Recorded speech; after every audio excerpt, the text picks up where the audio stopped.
Hello friends. आज के इस लेसन में हम बात करेंगे कनेक्टिव्स की। तो कनेक्टिव्स जैसे कि इसके नाम से ही पता चल रहा है, कनेक्ट करने वाला। मतलब कनेक्टिव्स का काम क्या होता है, दो अलग अलग स्टेटमेंट्स को आपस में कनेक्ट करके एक कंपाउंड स्टेटमेंट बनाना। कंपाउंड स्टेटमेंट के बारे में हम पिछले लेसन में बात कर चुके हैं। तो फ्रेंड्स, कनेक्टिव्स के बारे में हम आज के इस लेसन में डिस्कस करेंगे। तो अगर हम बात करें बेसिक कनेक्टिव्स की, तो हमारे पास दो कनेक्टिव्स आते हैं और दूसरा है एंड। तो फ्रेंड्स, आज के इस लेसन में हम एंड कनेक्टिव के बारे में डिटेल में जानेंगे और आने वाले लेसन्स में हम और कनेक्टिव के बारे में भी डिस्कस करेंगे। तो आइए फ्रेंड्स, देखते हैं एंड कनेक्टिव के बारे में। तो फ्रेंड्स, अगर हम बात करें एंड की, तो इसमें हम देख सकते हैं कि इसमें होगा क्या। इसमें any two statements can be joined by the word and to form a compound statement. कोई भी दो स्टेटमेंट्स आपस में वर्ड एंड को यूज करके कनेक्ट किए जा सकते हैं आपस में। और जैसे ही एक से ज़्यादा स्टेटमेंट आपस में कनेक्ट हो जाते हैं तो क्या बनाते हैं, कंपाउंड स्टेटमेंट। तो मतलब कोई भी दो स्टेटमेंट्स को हम एंड वर्ड के थ्रू ज्वाइन करके एक कंपाउंड स्टेटमेंट बना सकते हैं। आइए देखते हैं इसका एग्जाम्पल। तो फ्रेंड्स, अगर हम यहाँ पे एग्जाम्पल लें तो एग्जाम्पल है हमारे पास 42 इज़ डिविजिबल बाय 5, 6 एंड 7। अब आप में से आधे लोग बोलेंगे कि 5 से तो डिविजिबल ही नहीं होता, तो वो एक अलग बात है कि ये फॉल्स स्टेटमेंट हो गया। पर ये स्टेटमेंट तो है ना। ऐसे ही तो हमें देखा कि हमारे पास ये एक स्टेटमेंट दिया है, compound statement 42 is divisible by 5, 6 and 7। तो ये क्या है, एंड यहाँ पे क्या कर रहा है, कनेक्टिंग कर रहा है।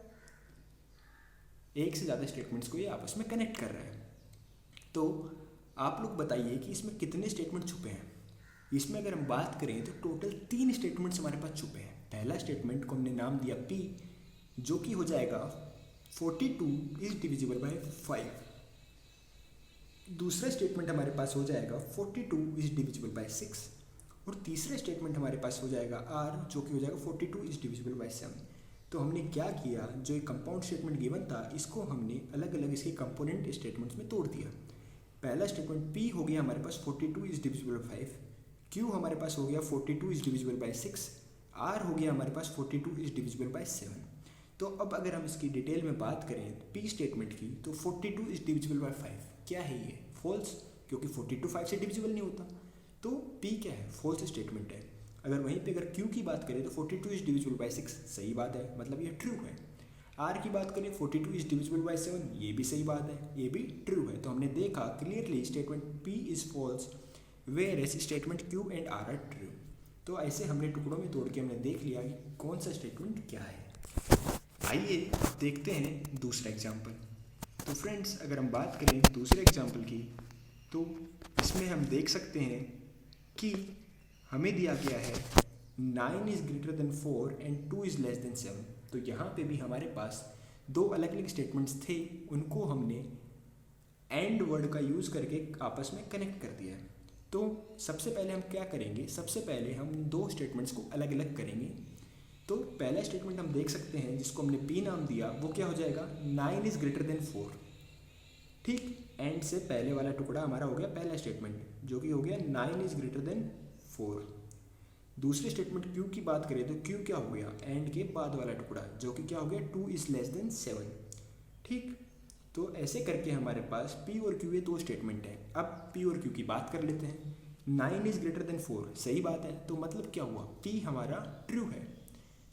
दूसरे स्टेटमेंट की बात करते हैं Q की, 2 लेस देन 7, 2 7 से कम होता ही है, तो ये भी ट्रू है।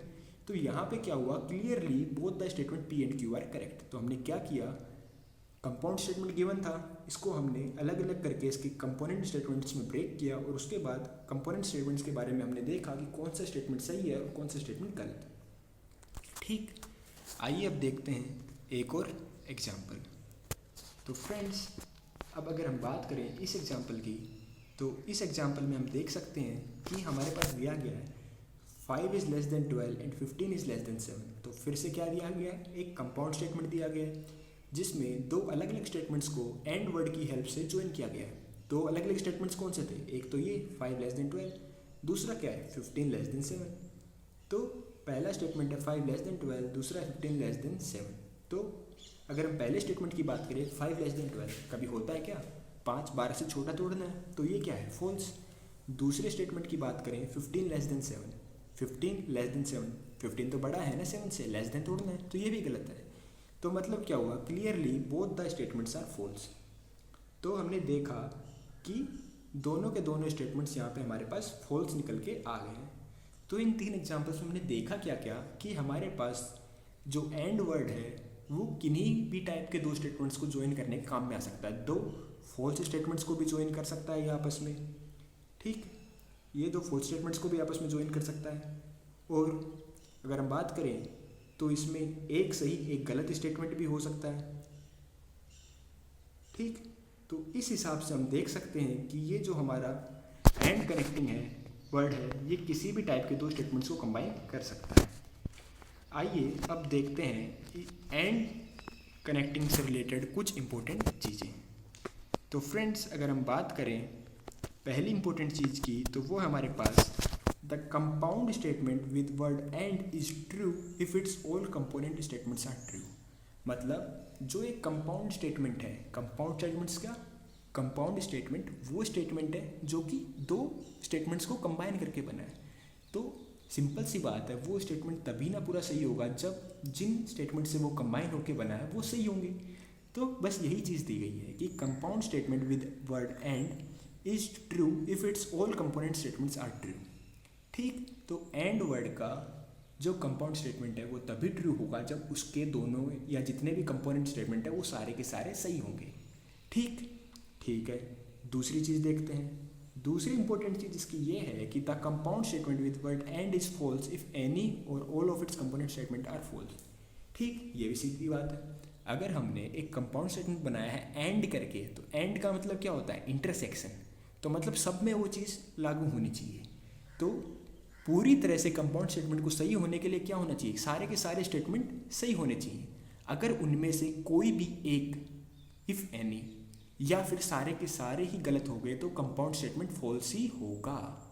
ये रूल नंबर 2 है, ठीक। तो हमने देख लिया कि ट्रू कब होगा कंपाउंड स्टेटमेंट और फॉल्स कब होगा कंपाउंड स्टेटमेंट। अब इसकी रिप्रेजेंटेशन देख लेते हैं। तो friends the compound statement P and Q is denoted by P intersection Q।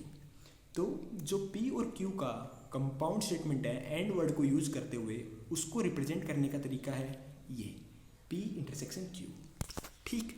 तो अभी तक हमने क्या देखा कि कंपाउंड स्टेटमेंट कब ट्रू होगा और कब ये फॉल्स होगा, ठीक। इसकी रिप्रेजेंटेशन भी देख ली। आइए अब डिस्कस करते हैं इसकी ट्रूथ टेबल के बारे में। तो फ्रेंड्स अगर हम यहाँ पे अगर बात करें truth table for compound statement with word and को यूज़ करते हुए कंपाउंड स्टेटमेंट की टेबल, ट्रूथ टेबल के बारे में हम डिस्कस करेंगे। तो फ्रेंड्स सिंपल सी बात है, हमारे पास 2 स्टेटमेंट्स हैं तो उनकी हमने ट्रूथ टेबल बनाई, P Q और P इंटरसेक्शन Q। ये क्या है, कंपाउंड स्टेटमेंट, ये इंडिविजुअल स्टेटमेंट P, ये इंडिविजुअल स्टेटमेंट Q। अब ये T ये क्या रिप्रेजेंट कर रहा है, ये T रिप्रेजेंट कर रहा है ट्रू को। मतलब अगर यहाँ पे P स्टेटमेंट ट्रू है, Q स्टेटमेंट भी ट्रू है, तो इनका जो कंपाउंड स्टेटमेंट है वो ट्रू आएगा। तो ये बात तो हम डिस्कस भी कर चुके हैं पहले कि कंपाउंड स्टेटमेंट को ट्रू जब ही होगा जब उसके दोनों कंपोनेंट स्टेटमेंट्स या जितने भी कंपोनेंट स्टेटमेंट हैं वो ट्रू होंगे। तो ये ट्रू बस तब होगा जब ये दोनों कंपोनेंट्स ट्रू हैं। तो पहला केस ये वो केस है। बाकी आइए अब देखते हैं दूसरा केस। दूसरा केस ये है कि P स्टेटमेंट ट्रू है, Q स्टेटमेंट फॉल्स है, तो इनका कंपाउंड स्टेटमेंट क्या होगा, फॉल्स। रूल नंबर 2 कि अगर एक भी कंपोनेंट स्टेटमेंट फॉल्स है तो कंपाउंड स्टेटमेंट फॉल्स ही आएगा। क्यों, क्योंकि इंटरसेक्शन आना चाहिए। तो इसलिए इनका जो truth table I P intersection Q की वो क्या आई, फॉल्स। आइए केस थर्ड देखते हैं। थर्ड केस है हमारे पास P फॉल्स है, Q ट्रू है। तो फिर से वही बात होगी सेकंड वाला केस कि एक गलत हो गया एक सही है। तो पूरी तरह से सही होने के लिए क्या चाहिए था कि सारे के सारे सही होने, पर यहाँ पे वैसा नहीं है। तो इसलिए P इंटरसेक्शन Q क्या हो जाएगा, फॉल्स। आइए अब डिस्कस करते हैं फोर्थ केस। तो फ्रेंड्स अगर हम फोर्थ केस की बात करें तो फोर्थ केस में क्या है, P भी फॉल्स है, Q भी फॉल्स है। अब दोनों स्टेटमेंट ही गलत हैं तो उनका इंटरसेक्शन भी क्या आएगा, फॉल्स ही आएगा। तो इसलिए ये फॉल्स हो गया। तो फ्रेंड्स ये थी एंड को यूज़ करते हुए कंपाउंड स्टेटमेंट की ट्रूथ टेबल। तो मैं सोचता हूँ कि आपको ये समझ में आ गई होगी कि ये ट्रूथ टेबल कैसे लिखते हैं। अब आप लोग बोलोगे कि इसमें ये 4 ही कैसे आए, 4 केस ही कैसे बने। तो फ्रेंड्स, अगर आपने 2 स्टेटमेंट लिए हैं तो सिर्फ ये 4 ही केस बनेंगे, इनके अलावा आपके पास कोई केस नहीं बन सकता। पहला केस बनेगा कि दोनों के दोनों ट्रू हो जाएं, एक केस बनेगा दोनों फॉल्स हो जाएं, और फिर एक केस बनेगा पहला ट्रू दूसरा फॉल्स, और एक केस बनेगा पहला फॉल्स दूसरा ट्रू। तो इनके अलावा आपके पास कोई केस नहीं बन सकता। तो एंड की जो कंपाउंड स्टेटमेंट है उसके लिए जो ट्रूथ टेबल है वो इसी टाइप की बनेगी।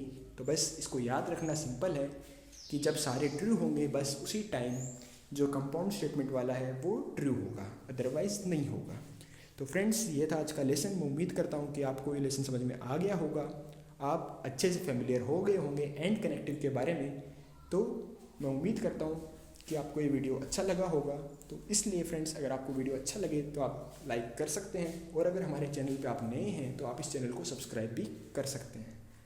फ्रेंड्स, आने वाले लेसन में हम और कनेक्टिव के बारे में जानेंगे। Thank you friends.